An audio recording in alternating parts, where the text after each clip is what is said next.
साथियों, सबको मेरी तरफ से क्रांतिकारी जय भीम, जय भारत, जय मानवता, लाल सलाम। मैं गंभीर विषय पर आज लाइव आया हूं आपके सामने। सब लोग मुझे जानते हैं, मैं जम्मू कश्मीर से हूं। डॉक्टर जोगिंदर सिंह राय बामसप का प्रदेश अध्यक्ष हूं। साथियों, आरक्षण में आरक्षण का जो कोटा है, इसमें सुप्रीम कोर्ट में 2005 में एक याचिका दायर की गई और याचिका दायर करने वालों में से डॉक्टर ओपी शुक्ला और रमेश कुमार भंगी, जो वाल्मीकि समाज से आते हैं, उन्होंने ये याचिका दायर की।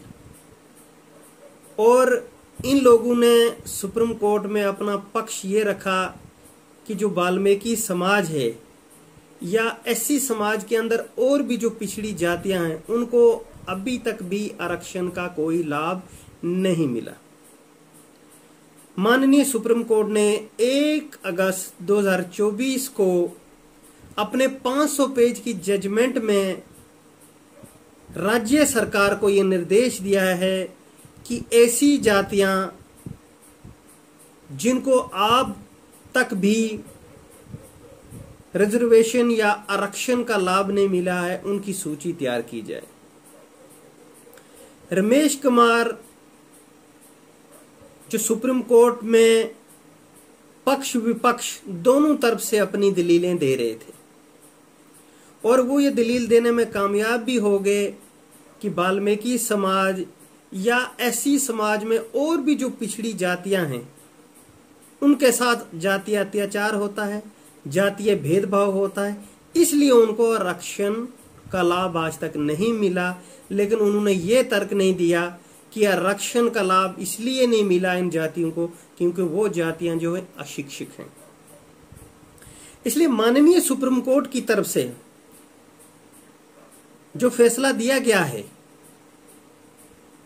उसमें या उसकी वजह से समाज में एक खाई बन गई है या लड़ाई भी लग सकती है, क्योंकि एक समाज जो है दूसरे समाज के ऊपर रोब प्रतिरोध लगा रहा है। साथियों, एससी एसटी एक बहुत बड़ी जातियों का समूह है जो सरकारी नौकरियों में और शिक्षा में इसका प्रतिनिधित्व करता है। इसका आरक्षण के मामले में कोई भी संबंध नहीं है, क्योंकि आरक्षण प्राप्त करने के लिए आपको मिनिमम क्वालिफिकेशन को हासिल करना होता है या आप हासिल कर चुके हैं। इसलिए आरक्षण प्राप्त करने के लिए आपको उचित शिक्षा ग्रहण करनी होगी। कोई भी समाज, कोई भी व्यक्ति विशेष, कोई भी जाति अगर स्कूल नहीं जाती है, मिनिमम क्वालिफिकेशन को हासिल नहीं करती है, जब भी कोई सरकारी नोटिफिकेशन किसी भी सरकारी पोस्ट के लिए निकलती है, तो उसके बनिस्बत आपको प्रिस्क्राइब्ड क्वालिफिकेशन देनी होती है, तभी जाकर आप आरक्षण का लाभ या सरकारी नौकरी प्राप्त कर सकते हो। आप जितना मर्जी उपवर्गीकरण कर लो, आरक्षण का लाभ तब तक नहीं मिल सकता है जब तक आप उचित शिक्षा को प्राप्त नहीं कर सकते हो।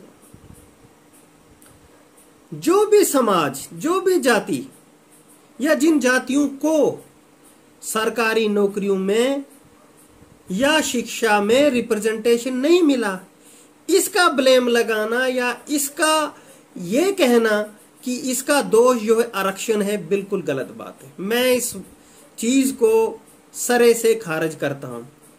इसका जो दोष है, इसका कारण उस व्यवस्था, उस सिस्टम है जो सदियों से जो अनुसूचित जाति या अनुसूचित जनजाति के लोग हैं, जिन शासक वर्ग के लोगों ने इन लोगों के ऊपर जुल्म किया, अत्याचार किया, शिक्षा से दूर रखा, सामाजिक और सांस्कृतिक वर्चस्व से दूर रखा, उनको इसका दोष मानता हूं मैं। साथियों,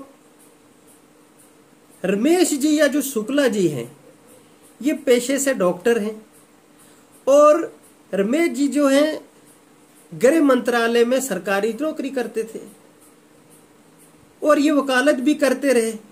तो समाज अब ये जानना चाहता है कि जिस समाज का वर्गीकरण ये करना चाहते हैं, दौरान नौकरी के आप जब रिटायर हो गए, उसके बाद आपने ये काम शुरू किया, आपने उस वक्त समाज के लिए कितना काम किया?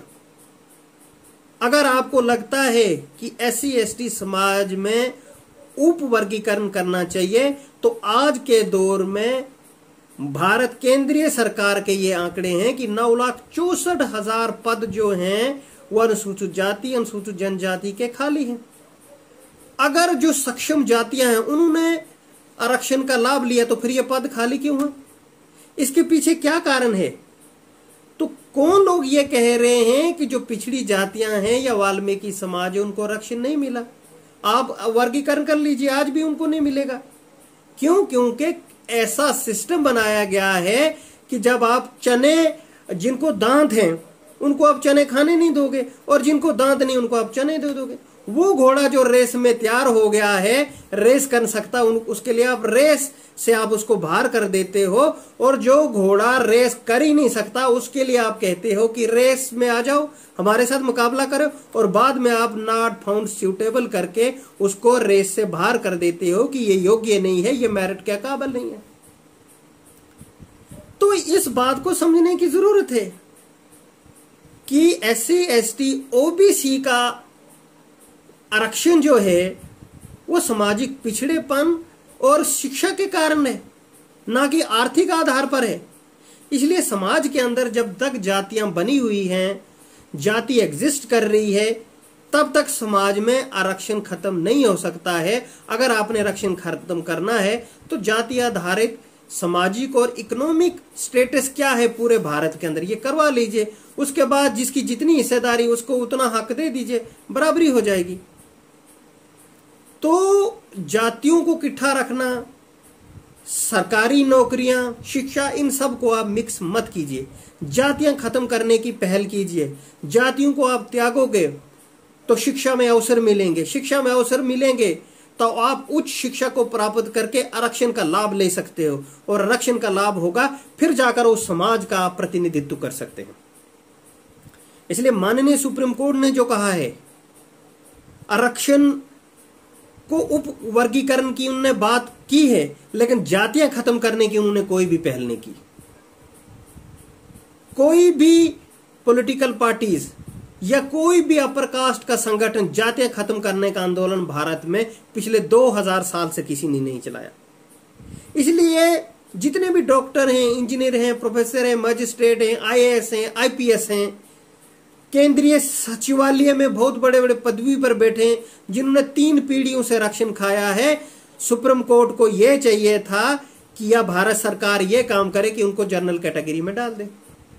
जनरल कैटेगरी में डालेगी तो अल्टीमेटली जो निचले स्तर का तबका है, जो निचली जातियां हैं, जातियां के अंदर जो जाति है, उसको आरक्षण का लाभ मिलेगा। लेकिन आप ऐसा करना नहीं चाहते हैं। ऐसा आप क्यों नहीं करना चाहते हैं? इसलिए नहीं करना चाहते हैं क्योंकि यहां पर जातियां खत्म करने की पहल हो जाएगी। आप जातियां भी बना के रखना चाहते हैं और उनको आरक्षण का लाभ भी नहीं देना चाहते। यह आपकी मानसिकता है। इसलिए इस मानसिकता को खत्म करने की जरूरत है। इसलिए भारत के अंदर जाति जो है वो सबसे बड़ी समस्या है। भारत की गुलामी और अशिक्षा समस्या नहीं है, जाति समस्या है। जिस दिन जाति खत्म हो जाएगी उस दिन समाज में बराबरी हो जाएगी, फिर सामाजिक न्याय व्यवस्था स्थापित हो जाएगी। क्योंकि संविधान के पहले ही पन्ने पे लिखा है कि हम भारत के लोग समानता, स्वतंत्रता, न्याय, बंधुता और भाईचारे के आधार पर समाज और राष्ट्र का निर्माण करेंगे। हम सामाजिक भाईचारे को ज्यादा हमने बढ़ावा देना होगा, क्योंकि आरक्षण को सुरक्षित करना हमारा लक्ष्य नहीं है। जातियों को स्थापित करके सामाजिक भाईचारा और सामाजिक लोकतंत्र और सामाजिक गैर बराबरी को खत्म करना हमारा लक्ष्य है। इसलिए इस बात को समझने की आवश्यकता है कि हम करें क्या। इसलिए देश के अंदर जो असमानता या असमंजस की स्थिति बनी हुई है उस पर हमको काम करने की आवश्यकता है, और ऐसा समाज निर्माण करने की जरूरत है जहां दूरियां नहीं बने। हमने लोगों को जोड़ना होगा। म्यूचुअल अंडरस्टैंडिंग, कोऑपरेशन, ब्रदरहुड, इस पर हमको बात करनी होगा। जेनोफीबिया या फासिस्ट या रेसिस्ट वाली विचारधारा हमको नहीं लेनी है, या डिस्क्रिमिनेशन पैदा नहीं करना है। यह भारत सबका है, एक किसी का नहीं है। साथियों, इसलिए मैं आप लोग सब लोगों से अपील करना चाहता हूं कि आप सब लोग संयम बना के रखें। हमें पूरा विश्वास है कि सरकार, जो माननीय सुप्रीम कोर्ट ने एक आदेश जारी किया है कि राज्य सरकारों को ऐसे एससी और एसटी समाज की सूची बनाई है जिनको अभी भी आरक्षण का लाभ नहीं मिला है, सरकार इस पे पूरा काम करेगी और कोई पार्लियामेंट में ऐसा बिल लाया जाएगा जिससे पुनः से समाज को जो बांटने का काम है या समाज में लड़ाई और खाई जो बन रही है वो दूर हो जाएगी। क्योंकि आर्टिकल 341 के तहत भी जो अधिसूचना राष्ट्रपति जी जारी करते हैं, किसी भी राज्य को जाति में छेड़छाड़ करने के लिए सक्षम नहीं माना गया है, क्योंकि ये सारी जो ताकत है वह राष्ट्रपति के पास है। इसलिए मैं पुनः ये अपील करता हूं माननीय सुप्रीम कोर्ट से कि अपने फैसले पर पुनर्विचार करें और समाज के अंदर आरक्षण का लाभ लेने वाले लोगों से भी मैं अपील करता हूं कि जिन लोगों को, जिस व्यक्ति विशेष, जिस समुदाय ने ज़्यादा आरक्षण पिछले 30 या 50 साल से ले लिया है, जो प्रोफेसर, इंजीनियर, मजिस्ट्रेट, डॉक्टर हैं, वो इस आरक्षण को छोड़ दें यानी सरेंडर करें, ताकि निचले तबके तक ये ज़रूर पहुँचे और संवैधानिक फ़ायदा सब लोगों को मिले। क्योंकि संविधान सबको बराबर मानता, लेकिन लोगों में अभी तक संविधान की भावना बराबर नहीं है। हमको संविधान के मूल्यों को लेकर चलना होगा। संविधान की बात ही आखिरी बात है, यही हमारा लक्ष्य है। संविधान ही हमारा धर्म है, इसको हम राष्ट्र का धर्म बनाएंगे। इन्हीं शब्दों से मैं अपने वाणी को विराम दूंगा।